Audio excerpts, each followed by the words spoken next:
This massive ring made of twisted rods weighs over half a kilo and is part of a large Viking Age hoard discovered in 2012 in Bedale in North Yorkshire, which was recently analysed and gives us fascinating new insight into Viking movement. Let's have a look.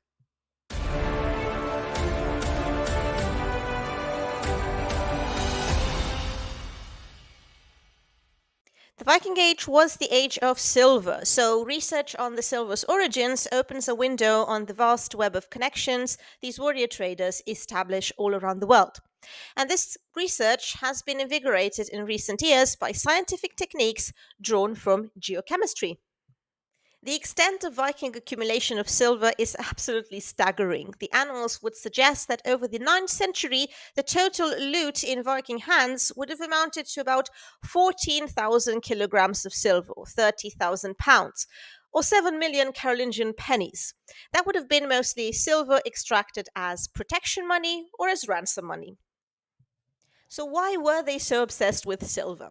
Well, in Scandinavia, you were rich if you owned cattle and land, but the thing is that these were determined by laws of inheritance and they could be quite strict. On the other hand, silver was something that could have been obtained independently and with relatively little resource investment. Like you needed weapons, of course, a ship, and some like minded people. In this sense, silver embodied a new and dynamic way of advancement, and this was also linked to a different mode of behavior. So, silver gave you status, you could acquire, and you could also pass on wealth.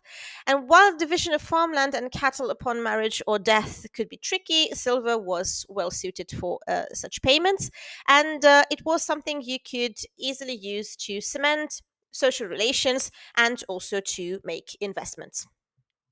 The Bedale hoard is one of the most significant Viking Age hoards from Britain, containing 48 silver ingots, a large quantity of hack silver, as well as fittings and ornaments. Dating to the first half of the 10th century, the hoard belongs to a period where silver bullion functioned as a currency in Viking controlled northern England. So, bullion economy. Unlike coins, which bear inscriptions revealing their minting places, ingots and hack silver lack obvious provenance. So that means we need a different type of study. And this study uses compositional and isotopic analysis to reconstruct the origins of Bedale silver, thereby shedding light on economic networks, bullion movement, as well as recycling practices. So the point is that when you have a hoard containing only recast objects such as ingots and ornaments, so no intact coins or source silver, the only way to do it is really by scientific analysis. So you need, in this case, lead isotope analysis and trace element analysis. And both together would give you sort of like a fingerprint of the silver's origin, and thus you would be able to trace its later history of recycling and refining. So, why lead isotope analysis? Well, essentially because different ore deposits contain characteristic ratios of lead isotopes, all being decay products of uranium and thorium. And these ratios vary with geological age and region, so they can act as sort of a postcode for where the metal was originally mined. So what you do is you take some samples, which you obtain by tiny drillings, about 1 milligram of metal, and these were taken from 35 of the 36 silver items, and then lead was separated from the samples using ion exchange chemistry. Then analysis was done with a multi-collector inductively coupled plasma mass spectrometer, which sounds terrible, but it is a very useful and a high precision instrument. For the elemental analysis, which means tracing elements in the silver, they use two complementary techniques. First of all, portable X ray fluorescence. This is quick and non destructive with a handheld device. So you shine X rays on the metal, and then different elements fluoresce at different energies, allowing detection. So this was used to get a broad survey of all 36 items. And this is useful for spotting patterns in elements like bismuth and zinc. And secondly, the laser ablation. So, a laser vaporizes a microscopic amount of the object's surface. The vaporized sample is then carried into the plasma of a mass spectrometer, which measures concentration of about 20 elements simultaneously. So, they looked especially at silver, which is the main metal, obviously, but also at copper. It's a common impurity in silver, and it also varies by source.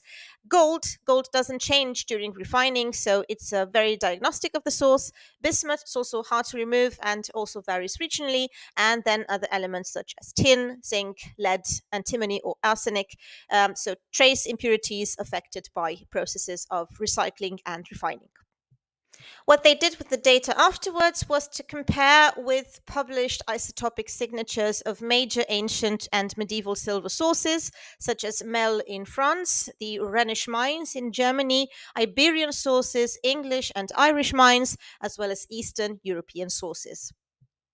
Let's look at the conclusions. Well, regarding the chemical composition, it was found that the Bedale silver is characterized by low gold and bismuth contents, and this would be consistent with secondary silver, so metal derived from recycled or remelted coinage rather than directly from the ore. Then you have high levels of copper in some pieces, and this would suggest multiple remelting events, as well as intentional alloying, and also that the trace element pattern differs from primary ore signatures, as this is another piece of evidence for the recycling hypothesis. The majority of the samples cluster with isotopic signatures from Mel, Aquitaine in France, the dominant source for Carolingian and post Carolingian coinage. Then we have a smaller number consistent with Rhenish ores, so central Germany, which were also tapped in the 9th and 10th centuries. And there is virtually no overlap with British or Irish ores, clearly indicating the hoard's bullion was not locally sourced. A few outliers suggest mixing with silver of Eastern origin, most probably Islamic dirhams, recycled into the bullion stream. The results thus confirm that the silver from the Bedale hoard overwhelmingly originated from continental European mines, especially Mel, whose output circulated widely through Carolingian coinage. Since the Bedale hoard dates to the early 10th century, the silver must have entered the North Sea bullion economy through extensive recycling of continental coins, so not from fresh imports of ore or ingots. Another interesting aspect is that the small eastern element points to limited integration of Islamic silver, so of dirhams, into northern England, and this contrasts with Scandinavia, where dirhams dominated the hoards of the same period. About 500,000 dirhams were retrieved from Scandinavia. But this is still significant for England because we have 9 ingots weighing about 700 grams. This would be the equivalent of about 240 dirhams. Other artifacts were probably made from a mix of both Western and Eastern silver sources, and this was definitely true of the massive silver neck ring I showed you at the beginning. So, the lack of local British ore contribution underscores that England at the time remained heavily reliant on imported silver during the Viking Age. In conclusion, this hoard illustrates the vast network of bullion economy of Viking Age Britain dependent on remelted continental silver. And this reliance highlights how interconnected Anglo Scandinavian Northumbria and Carolingian Europe and the Middle East were through trade and raiding and also recycling. The compositional evidence aligns with historical accounts of Viking raids as well, tribute payments, cross channel exchange, suggesting that large volumes of Frankish coinage and Islamic silver were absorbed into the bullion pool that circulated in England at the time.